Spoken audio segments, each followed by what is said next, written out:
Hi, my name is Chase Patterson. I'm a senior at Thousand Oaks High School, and this is my story. So yeah, I grew up in a Christian household, but my parents kind of acted in a way that I'd say wouldn't embody the body of Christ. Like they preach the word, but when you grow up in a family that doesn't act in a way that you feel is super faithful to the Lord, you kind of see the hardships that you go through in life, and you say God, these are your faithful servants. Why would you make them act in a way that would hurt me? As their child. So for a lot of my early childhood, it was spent blaming God for my mistakes, or the hardships subconsciously. And when I would go to church, and I did get baptized in 6th grade, but that was more for parental validation. I saw that this is something they really cared about, and I was I'll give it a try. But my heart wasn't really in it at all. The Lord was never really a big part of my life. Although knowing that Jesus is the Son of God and understanding that the Lord is real, is something that it's always been concrete. Gravity's concrete, and so is the Lord being alive.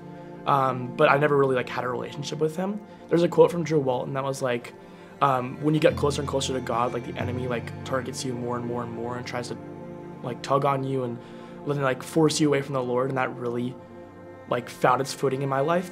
Substance and other sin kind of really forced its way into my life, and I didn't have the full armor of God, so to speak, to really prepare myself against that kind of attack. Junior to senior year, summer camp came around, my second summer camp, and that was a great revelation again. I fully rebirthed my love for the Lord, and then got baptized after, and that's when it sin really dug its claws into me and was I'm not gonna let you go.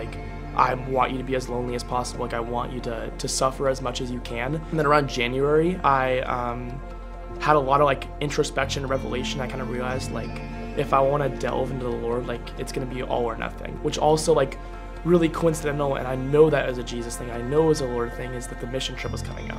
When you live in such an upper class country, the Lord doesn't move in ways that he moves with people that have nowhere else to turn. People can turn to anything here, but there, the Lord moves in ways that I can't even describe. When I was in my rocky patch in 8th grade, being borderline suicidal, to here now, living and cherishing every single moment, and being this is the creation of the Lord, and Uganda really helped me with that too, to see the one room apartment or the one room townhouses that these families that are sponsored go to and live in, with moldy couches and torn up carpets and curtains as their doorways. To see now that I need to be so grateful, it instills into you such a gratefulness that you don't even understand until you see really what little people have and how joyful they are in spite of it. Joy of the Lord and loving of the Lord are the two most important fruits to me.